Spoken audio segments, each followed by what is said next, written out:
గ్రహదోషాలు పితృదోషాలు పోగొట్టుకోవడానికి, ఆధ్యాత్మిక ఉన్నతి సాధించడానికి దాన ధర్మాలు ధార్మిక కార్యక్రమాలు చేసి అఖండమైన పుణ్య ఫలితాలు పొందడానికి ఒక అద్భుతమైన రోజు త్వరలోనే రాబోతోంది. అదే మౌని అమావాస్య. పుష్య అమావాస్యే ఈ మౌని అమావాస్య. అస్సలు మిస్ చేసుకోకూడని రోజు. ఈరోజు గనక మిస్ చేసుకుంటే మళ్ళీ సంవత్సరం వరకు ఇలాంటి అద్భుతమైన అవకాశం రాదనే చెప్పాలి. అసలేంటి మౌని అమావాస్య? మౌని అమావాస్య ఎప్పుడు వస్తుంది? గ్రహదోషాలు పితృదోషాలు పోగొట్టుకోవాలంటే ఈరోజు ఏం చేయాలి? అసలు పుష్య అమావాస్యని మౌని అమావాస్యగా ఎందుకు ప్రసిద్ధి చెందింది? మౌని అమావాస్య అంటే ఏంటి? మౌని అమావాస్య రోజు ఎలాంటి కార్యక్రమాలు చేస్తే ఎలాంటి ఫలితాలు వస్తాయి? ఇలాంటి ఎన్నో అద్భుత విశేషాలు ఈ వీడియోలో తెలుసుకోబోతున్నాం. అందుకే వీడియో ఎక్కడ స్కిప్ చేయకుండా ఎండ్ వరకు చూడండి. వీడియోని తప్పకుండా లైక్ చేయండి, అలాగే హైప్ చేయండి. అలా చేస్తే ఈ వీడియో మరింత మందికి చేరి విశిష్టమైన విషయాలు అందరూ తెలుసుకునే అవకాశం ఉంటుంది. సో తప్పకుండా లైక్ చేయండి, హైప్ చేయండి. అలాగే మీ కమెంట్స్ కూడా నాకు తెలియజేయండి.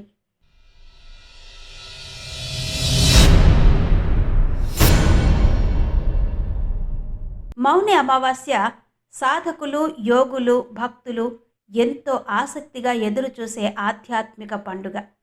అమావాస్య తిథి పితృదేవతలకు అంకితం చేయబడింది. సంవత్సరంలో వచ్చే 12 అమావాస్యలలో మౌని అమావాస్యకు విశేషమైన ప్రాధాన్యత ఉంది. పుష్యమాసం ఆఖరి రోజు, మహాశివరాత్రికి ముందు వచ్చే అమావాస్య మౌని అమావాస్య. 2026లో జనవరి 18న వస్తుంది మౌని అమావాస్య. చొల్లంగి అమావాస్య, మౌని అమావాస్య, దర్శి అమావాస్య ఇలా వివిధ పేర్లతో పిలువబడే పుష్య అమావాస్య ఇటు పితృకార్యాలకు, అటు ఆధ్యాత్మిక కార్యక్రమాలకు, దాన ధర్మాల లాంటి ధార్మిక కార్యక్రమాలకు అత్యంత విశిష్టమైన రోజుగా పరిగణిస్తారు. ఈ సంవత్సరం అంటే 2026లో మౌని అమావాస్య తిథి ఈ నెల జనవరి 18వ తేదీ తెల్లవారుజామున 12:03 ప్రారంభమై జనవరి 19 తెల్లవారుజామున 1:21 ముగుస్తుంది. పంచాంగం ప్రకారం మౌని అమావాస్యను ఈ ఏడాది జనవరి 18 ఆదివారం నాడు జరుపుకుంటారు. భారతీయ సనాతన ధర్మంలో ప్రతి తిథికి, ప్రతి పర్వదినానికి ఒక ప్రత్యేకమైన ఆధ్యాత్మిక అర్థం ఉంది. ముఖ్యంగా అమావాస్య తిథి పితృదేవతలకు అంకితం చేయబడింది. సంవత్సరంలో వచ్చే 12 అమావాస్యలలో మౌని అమావాస్యకు విశేషమైన ప్రాధాన్యం ఉంది. మౌనాన్ని ఆచరించడం ద్వారా ఆత్మశుద్ధి, అంతర్ముఖత, దైవానుభూతి సాధ్యమవుతుందని నమ్మకం. అందుకే ఈ పుష్య అమావాస్యను మౌన అమావాస్యగా పిలుస్తారు. ఉత్తరాదిన ఈ మౌని అమావాస్యను అత్యంత విశేషంగా పాటిస్తారు.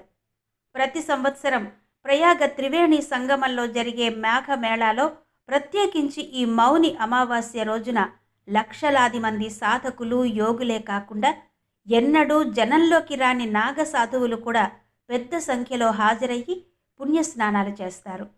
ఉత్తరాదిన మౌన అమావాస్య రోజును మాఘి అమావాస్య అని కూడా అంటారు. ఉత్తర భారతంలో పాటించే క్యాలెండర్ ప్రకారం ఈరోజు మాఘమాసంలో వస్తుంది కాబట్టి వారు దీనిని మాఘ అమావాస్యగా వ్యవహరిస్తారు. పురాణాల ప్రకారం మౌని అమావాస్య రోజున దేవతలందరూ ప్రయాగ్రాజ్లోని త్రివేణి సంగమ తీరానికి వచ్చి పుణ్య స్నానాలు ఆచరిస్తారని చెబుతారు. అందుకే ఈ రోజున చేసే స్నానాన్ని దైవిక స్నానం అని పిలుస్తారు. ఇదే సమయంలో సూర్యుడు మకర రాశిలో ఉంటాడు. మౌని అమావాస్య మోక్షం పొందడానికి అత్యంత అనుకూలమైన సమయంగా చెప్తారు. మౌని అమావాస్య నాడు సూర్యుడు, చంద్రుడి అద్భుత కలయిక జరగబోతుంది. దీంతో ఇది మోక్షం పొందడానికి అత్యంత అనుకూలమైన సమయంగా చెప్తారు. ఆంధ్రప్రదేశ్లో మౌని అమావాస్యను చొల్లంగి అమావాస్యగా జరుపుకుంటారు. గోదావరి 7 పాయల్లో ఒకటైన తుల్యభాగ తూర్పు గోదావరిలోని చొల్లంగిలో సముద్రంలో కలుస్తుంది. మౌని అమావాస్య రోజున అక్కడ స్నానం చేయడం వల్ల విశేషమైన పుణ్య ఫలితం లభిస్తుందని భక్తుల నమ్మకం. ఇక్కడ ప్రతి ఏటా జరిగే చొల్లంగి తీర్థానికి ఎంతోమంది భక్తులు వచ్చి పవిత్ర స్నానాలు ఆచరించడంతో పాటు పెద్దలకు పిండ ప్రదానాలు చేస్తారు. పుష్య బహుళ అమావాస్య అయిన ఈ మౌని అమావాస్య రోజు సింహాచలం శ్రీ లక్ష్మీ నరసింహుని కొండ క్రింద పుష్కరిణిలో సింహాచల అప్పన్నకు ప్రత్యేక పూజలతో పాటు తెప్ప తిరునాళ్ల వేడుకలను కూడా ఘనంగా నిర్వహించడం ఆనవాయితీ. ఇక మౌని అమావాస్య రోజున గంగమ్మ తల్లి ఆకాశం నుంచి అమృతంగా మారి కిందకొస్తుందని నమ్ముతారు. అందుకే మౌని అమావాస్య రోజున సూర్యోదయానికి ముందే గంగానదిలో త్రివేణి సంగమంలో స్నానం చేయాలి. అందరూ గంగానది త్రివేణి సంగమానికి వెళ్ళి స్నానం చేయలేరు కాబట్టి ఆ అవకాశం లేనివారు మరేదైనా నదిలో కానీ ప్రవహించే నీటిలో కానీ, అది కూడా సాధ్యం కానివారు ఇంట్లోనే స్నానం చేసే నీటిలో కాస్త గంగాజలం కలుపుకుని గంగే చ యమునే చైవ గోదావరి సరస్వతి నర్మదే సింధు కావేరి జలేస్మిన్ సన్నిధిం కురు అన్న శ్లోకాన్ని పఠిస్తూ స్నానం చేయాలి.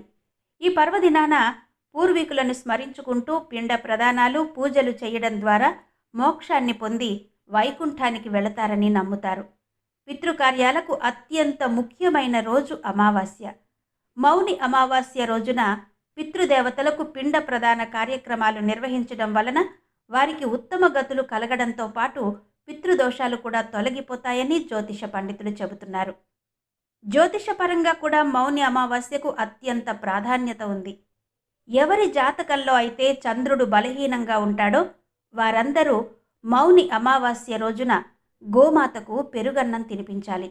ఇలా చేయడం వల్ల మానసిక ప్రశాంతత లభించడంతో పాటు చంద్రుడికి సంబంధించిన దోషాల నుంచి విముక్తి లభిస్తుందని, ఈ రోజున వెండి నాగుపామును పూజించి ప్రవహించే నీటిలో తెల్లని పువ్వులతో పాటు వేయడం వల్ల కాలసర్ప దోషం వంటివి తొలగిపోతాయని కూడా పండితులు చెబుతున్నారు.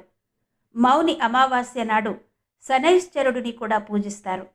నల్ల నువ్వులు లేదా నువ్వుల నూనెతో ఈరోజు శనిదేవునికి అభిషేకం చేస్తే శని దోషాల నుంచి ఉపశమనం లభిస్తుంది. రావి చెట్టు త్రిమూర్తులకు ప్రతిరూపంగా భావిస్తారు. మౌని అమావాస్య రోజు రావి చెట్టును పూజిస్తే సకల పాపాలు తొలగిపోయి సకల సౌఖ్యాలు సిద్ధిస్తాయని నమ్మకం. ఈరోజు రావి చెట్టుకు నీటిని సమర్పించి అక్కడ దీపం వెలిగించి చెట్టు చుట్టూ దారాలు చుడుతూ 108 ప్రదక్షిణలు చేస్తే శుభ ఫలితాలు లభిస్తాయని పండితులు చెబుతున్నారు. అన్నిటికంటే ముఖ్యంగా ఈ రోజున మౌన దీక్షతో లక్ష్మీనారాయణులను ఆరాధిస్తే ఆధ్యాత్మిక ఉన్నతి లభిస్తుందని పురాణ కథనాలు చెబుతున్నాయి. మౌని అమావాస్య పేరులోనే మౌనం ఉంది. మౌన్ అన్న సంస్కృత పదం నుంచి మౌని అనే పదం పుట్టుకొచ్చినట్టు చెబుతారు. మౌని అంటే సంపూర్ణ నిశ్శబ్దం. మాటల్ని త్యజించి మనస్సును నియంత్రించి ఆత్మతో సంభాషించుకునే స్థితి. మౌని అమావాస్య రోజున సాధకులు, యోగులు, భక్తులు మాటల్ని తగ్గించి లేదా పూర్తిగా మౌనం పాటించి ఉపవాసం, స్నానం, జపం, ధ్యానం వంటి ఆధ్యాత్మిక కార్యక్రమాల్లో పాల్గొంటారు. మౌనాన్ని ఆచరించడం ద్వారా ఆత్మశుద్ధి, అంతర్ముఖత, దైవానుభూతి సాధ్యమవుతుందని నమ్మకం. అందుకే ఈ అమావాస్యను మౌని అమావాస్యగా పిలుస్తారు. మాటలు మనసుని బయటకు లాగుతాయి. మౌనం మనసును లోపలికి తీసుకెళుతుంది. ఈ సూత్రాన్నే చెబుతుంది మౌని అమావాస్య. మౌనం వల్ల మనస్సు ప్రశాంతమవుతుంది. కోపం, అసహనం తగ్గుతాయి. ఆలోచనలకు స్పష్టత వస్తుంది. ఆత్మవిమర్శ జరుగుతుంది. దైవ చింతన బలపడుతుంది. అందుకే మౌనం మహా తపస్సు అంటారు పెద్దలు. ఈ రోజున చేసే మౌన దీక్ష వలన స్వీయ నియంత్రణ, మానసిక ప్రశాంతత లభిస్తుందని, ఆధ్యాత్మిక పురోగతి, మోక్షప్రాప్తి లభిస్తుందని చెబుతారు. ఆది శంకరాచార్యుల వారు మౌనం ఒక సాధువుకి ఉండవలసిన 3 ప్రధాన లక్షణాలలో ఒకటిగా పేర్కొన్నారు. ఆధునిక కాలంలో కూడా రమణ మహర్షి ఆధ్యాత్మిక సాధన కోసం మౌన సాధన ముఖ్యమైనదిగా చెప్పారు. ప్రస్తుత రోజులలో అందరూ రోజంతా మౌనంగా ఉండే అవకాశం ఉండదు కాబట్టి కనీసం పూజ, ధార్మిక కార్యక్రమాలు చేస్తున్నంతసేపైనా మౌనాన్ని పాటించాలని పెద్దలు చెబుతున్నారు. ఇవి మౌని అమావాస్య గురించిన విశేషాలు. అసలు మౌని అమావాస్య మహత్యానికి, విశిష్టతకు సంబంధించిన కథ గురించి తరువాత వీడియోలో తెలుసుకుందాం. అంతవరకు సెలవు. నమస్తే.